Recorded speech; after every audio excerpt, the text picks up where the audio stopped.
Students and respected viewers, अस्सलाम वालेकुम। मैं रिजवान अली दानिश आज की उर्दू कंपोजिंग क्लास नंबर 4 में आपको खुशामदीद कहता हूँ। तो डियर व्यूअर्स, आज की इस क्लास में हम पढ़ेंगे अलाइन एडजस्टमेंट, यानी कि लाइन कैसे एडजस्ट की जाती है। आज के लेक्चर में एक तो हम अलाइन एडजस्टमेंट के मतलब पढ़ेंगे और दूसरे नंबर पे फ़ाइल को कैसे सेव किया जाता है, कैसे ओपन किया जाता है। ठीक है, तो अभी हम अपना काम शुरू करते हैं।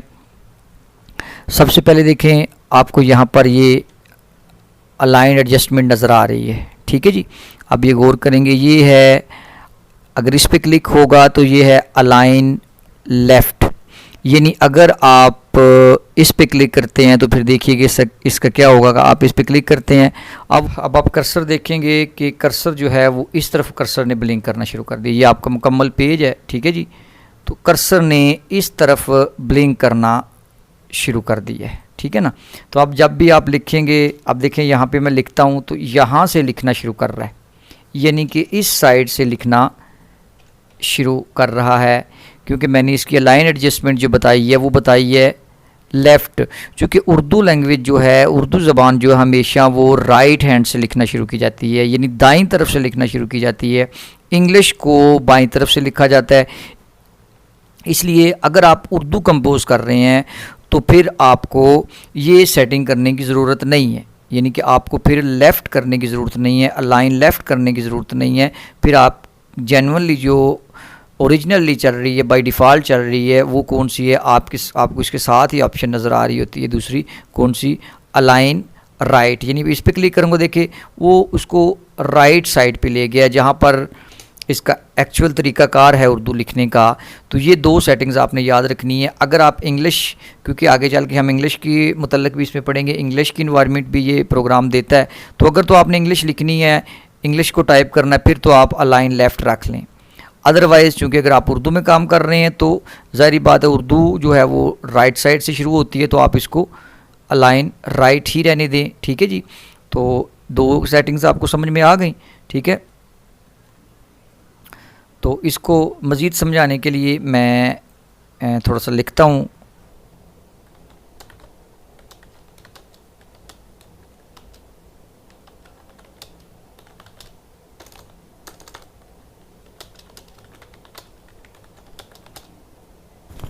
अच्छा, ये मैंने शेर का एक हिस्सा लिखा। ठीक है, अब मैं दूसरा हिस्सा लिखने के लिए क्या करूँगा, टैब का बटन प्रेस करूँगा ताकि मुझे वो स्पेसिस इकट्ठी दे दे। ठीक है, मैं 2 टैब प्रेस कर लूँ या 1 कर लूँ, ये मैंने कर लिया।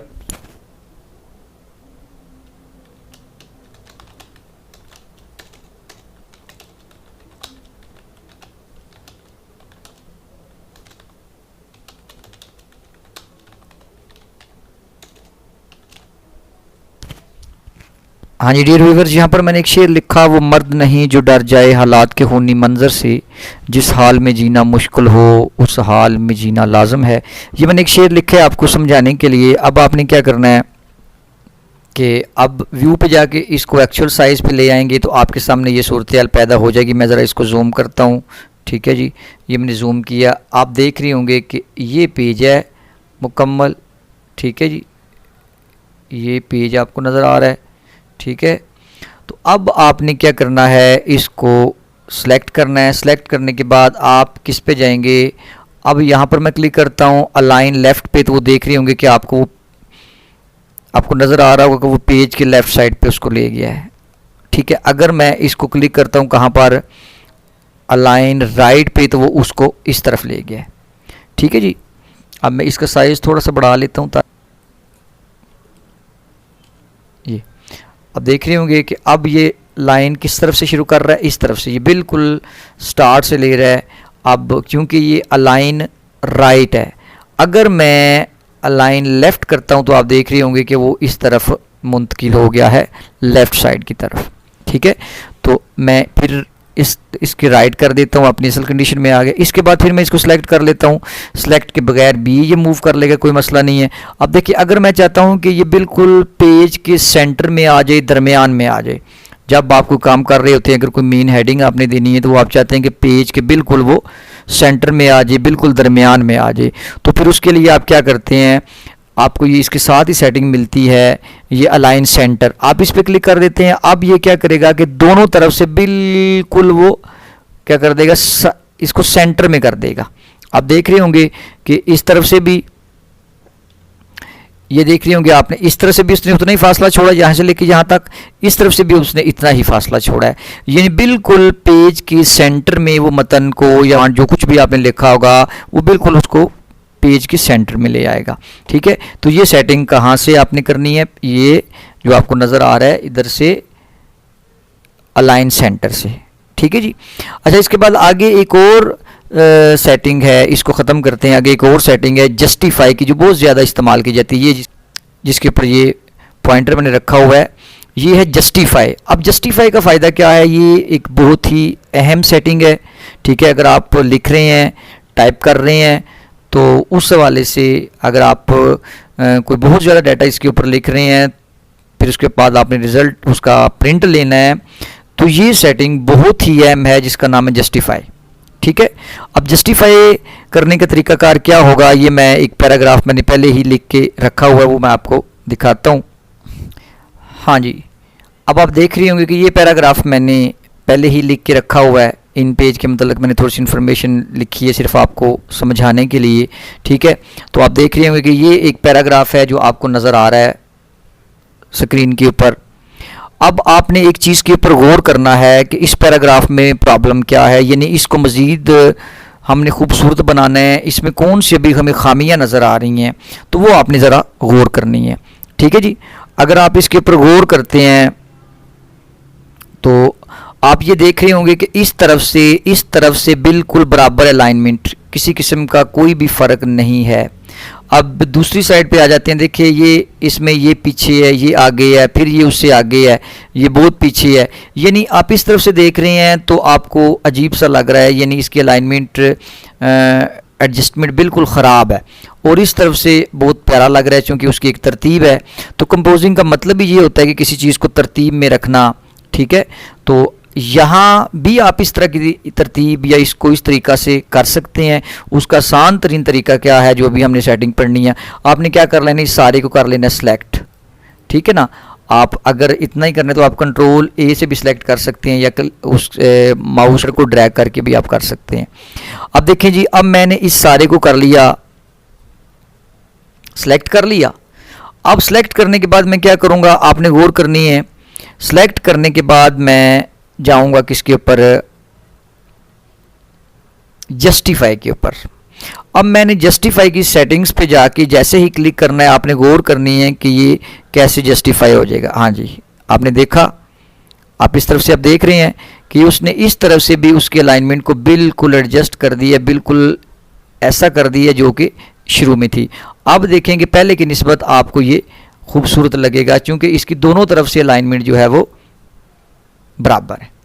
ठीक है जी, तो ये थी एडजस्टमेंट करना, अलाइन लेफ़्ट, अलाइन राइट और सेंटर में करना। ठीक है जी, तो आप अपनी ज़रूरत के मुताबिक जिस तरह का आप काम कर रहे हैं उसके मुताबिक आप इसको कर सकते हैं। ठीक है जी, अब हमारे पास अगला मरहला आता है सेव करने का। ठीक है जी, तो अब हम करेंगे इसको सेव।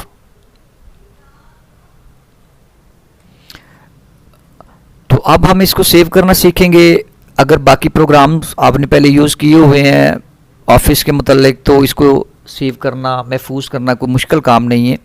लेकिन चूँकि मैं तकरीबन अपने हर ट्यूटोरियल के अंदर ये बात क्लियर करता हूँ कि मेरी ये कोशिश होती है कि आपको हर वो एक एक चीज़ बताई जाए जो जिसका तल्लक जो है वो बेसिक के साथ होता है, रूट के साथ होता है। ठीक है, तो इसलिए इसको सेव करने का तरीका भी मैं आपको बता रहा हूँ। तो सेव करने के लिए सिंपल, कोई इसमें मुश्किल नहीं है। आपके पास दो तरीके हैं, एक तरीका कीबोर्ड की मदद से सेव करने का है, एक तरीका माउस की मदद से सेव करने का है। अगर आप माउस को यूज़ करते हैं तो फिर आपको किस पे जाना पड़ेगा, फाइल पे क्लिक करें। फाइल के बाद आपने क्या करना है, सेव पे क्लिक कर देना है। ठीक है, ये वही विंडो सेव के लिए पूछ रहा है, फाइल नेम। तो अगर आप कीबोर्ड की मदद से इसको सेव करना चाहते हैं शॉर्टकट की मदद से, तो उसके लिए भी कोई मुश्किल नहीं है। आपने कंट्रोल उसके बाद एस प्रेस करना है, तो देखें कि आपके पास वही इन्वायरमेंट उसने दे दी है। ठीक है, वही विंडो उसने दोबारा ओपन कर दी है जिसमें सेव डॉक्यूमेंट हैज़, इस विंडो उसने ओपन कर दी है। ठीक है, यानी कि इससे ये ज़ाहिर हुआ कि आप दोनों तरीक़ों से इसको सेव करना चाहते हैं। जो तरीका आप आसान समझते हैं Ctrl+S वाला, या फिर फाइल पे जाके सेव वाला तरीका, कोई भी आप इस पे अडॉप्ट कर सकते हैं। अब मैंने इसको करना है सेव। सेव करने के लिए सबसे पहले तो मुझे उसने बताया ऊपर कि सेव एज़, क्या बताया, सेव एज़, मतलब ये कि जो मेरी ये फाइल है ये मैं इसको किस जगह पे जाके सेव करना चाहता हूँ। अभी बाय डिफ़ॉल्ट जो उसके ऊपर मेरे पास चल रही है मेरे कंप्यूटर के ऊपर, वो है डेस्कटॉप। अगर मैं यहाँ पर सेव करता हूँ तो ये फाइल जाके सेव होगी डेस्कटॉप के ऊपर। लेकिन अगर आपने अपना कुछ ज़ाती ऐसा फोल्डर बनाया हुआ है जिसमें आप वो सारा काम एक जगह के ऊपर सेव कर रहे हैं, तो आप उस फोल्डर पे जाके इसको, उस फोल्डर को ओपन करके उसमें जाके इसको आप सेव कर सकते हैं। ठीक है जी, मैं फ़िलहाल इसको डेस्कटॉप के ऊपर ही सेव कर देता हूँ। ठीक है ना, तो यहाँ पर मैं क्लिक करता हूँ, इसको मैं फाइल का नाम दे, तो अब मैं फ़ाइल का नाम इसका कोई भी अपनी जो आपकी रिक्वायरमेंट है उसके मुताबिक अपने फ़ाइल का नाम दे लें। मसलन मैं इस फाइल का नाम देता हूँ क्लास नंबर 4 के नाम से। मैं अब मैंने क्लास नंबर 4 का फ़ाइल नेम दे दिया। अब मुझे ये पता है कि मेरी ये क्लास नंबर 4 के नाम से फ़ाइल मैंने एक क्रिएट की है जो कि कहाँ पर जाके सेव होगी, डेस्कटॉप के ऊपर। अब मैंने क्या करना है, सिंपली सेव पे क्लिक कर देना है। ये मैंने सेव पे क्लिक कर दिया। ठीक है जी, अब मैं बेशक इस प्रोग्राम को बंद कर देता हूँ। अब ये प्रोग्राम मेरा क्लोज़ हो गया। अब फाइल जो है वो आपको पड़ी हुई नज़र आ रही होगी डेस्कटॉप के ऊपर, यहाँ पर ये आपको फ़ाइल पड़ी हुई नज़र आ रही है। ठीक है, आप किसी और जगह पर भी इसको अगर सेव करके रखा हुआ है तो आप वहाँ पर जाके इसको डबल क्लिक करेंगे तो ये ओपन हो जाएगी। दूसरा तरीका इसका ये, या तो आप यहाँ से डबल क्लिक करें तब भी ओपन हो जाएगी। दूसरा तरीका इसका ये है कि पहले आप इसको ओपन कर लें, इन पेज को ओपन कर लें। ठीक है, आप पहले इन पेज को ओपन कर लेते हैं। देखिए जी, अब आपके सामने ये प्रोग्राम ओपन हो गया इन पेज का। अब आप उसी सेव की गई फाइल में कोई तब्दीली करना चाहते हैं, दोबारा उस फाइल को ओपन करना चाहते हैं, उसका प्रिंट आउट लेना चाहते हैं, जो भी काम आप इसके ऊपर दोबारा करना चाहते हैं, तो वो आपने उस फाइल को अब ओपन करना है अपने प्रोग्राम में। तो उसका तरीकाकार यही है कि या तो मैंने आपको बताया कि जहाँ वो फाइल सेव है उस लोकेशन पे जाके डबल क्लिक करके उसको ओपन कर लें तभी वो ओपन हो जाएगी। ठीक है, दूसरा तरीका ये है कि पहले आप प्रोग्राम अपने को ओपन करते हैं, उसके बाद आप फाइल पे जाते हैं। देखिए, जब अगर तो आपने न्यू डॉक्यूमेंट बनाना होता था तो आप न्यू पे क्लिक करते थे, लेकिन अब आपने ऐसा नहीं करना, क्योंकि आपने सेव शुदा फाइल को दोबारा ओपन करना है। आपने न्यू डॉक्यूमेंट्स के ऊपर क्लिक नहीं करना, न्यू डॉक्यूमेंट नहीं बनाना, आपने पहली सेव की गई फाइल को ही ओपन करना है। तो उसके लिए शॉर्टकट की उसने दी हुई है क्या, Ctrl+O। अगर आप कीबोर्ड की मदद से Ctrl+O प्रेस करते हैं तब भी आपको वो उस इंटरफेस के अंदर ले जाएगा। तो आपने ओपन पे क्लिक किया, क्लिक करने के बाद आपके सामने ये इंटरफेस आ जाएगा। पहले था सेव डॉक्यूमेंट, अब उसने ऊपर देखिए हेडिंग क्या है, ओपन डॉक्यूमेंट। अब मुझे तो पता है कि मेरी फाइल जो है वो कहाँ पर पड़ी हुई है, डेस्कटॉप के ऊपर पड़ी हुई है। लेकिन अगर आपकी फ़ाइल किसी और ड्राइव पे, सी ड्राइव पे, डी ड्राइव पे, ई ड्राइव पे, जिस ड्राइव पे आपने रखी हुई है, आप उस ड्राइव पे जाके जगह बता सकते हैं कि यहाँ से मेरी फ़ाइल को ओपन करो। अब मुझे पता है कि मैंने अब फाइल जो है वो डेस्कटॉप पे सेव की थी। अब यहाँ पर मैं फ़ाइल को तलाश करता हूँ कि मेरी फ़ाइल कहाँ पर पड़ी हुई थी। ये फ़ाइल मेरी आ गई क्लास नंबर 4 के नाम से। मैंने इस पर क्लिक किया, क्लिक करने के बाद मैंने ओपन पे क्लिक किया। जैसे ही ओपन करूँगा तो आपके सामने ये वही फ़ाइल दोबारा आ गई। तो अब मैं इसको एडिट भी कर सकता हूँ, इसका प्रिंट ले सकता हूँ, या जिस भी मैंने मकसद के लिए इसको ओपन करना है बआसानी इसको यहाँ से ओपन कर सकता हूँ।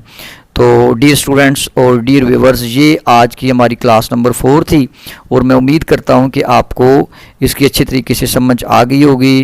और अगर आपको समझ आ गई है तो काइंडली आप मेरा जो चैनल है, पहले भी मैं गुजारिश कर चुका हूँ, रिजवान अली दानिश क्लासेस के नाम से मैंने एक चैनल बनाया हुआ है जिसके ऊपर मैं बिल्कुल रूट लेवल से सारी कोशिश कर रहा हूँ कि तमाम जो कोर्सेज़ हैं उनको रूट लेवल से लिया जाए और फिर स्टेप बाय स्टेप हर चीज़ आपको समझाई जाए। ठीक है, इसी तरह हमारे स्कूल का पेज है SFSS 5/12/14 के नाम से बना हुआ है। तो आप अगर उसको लाइक कर देते हैं, शेयर कर देते हैं, लाइक करते हैं, तो आपको इसमें भी जो नए आगे वीडियोज़ हैं वो आपको मौसूल होती रहेंगी। यूट्यूब चैनल को अगर आप सब्सक्राइब कर देंगे तो वहाँ पर भी आपको जो है वो सारी वीडियोज़ साथ साथ मिलती रहेंगी। तो इसी के साथ इजाज़त चाहूँगा। अल्लाह ताला आपका हामी नासिर हो।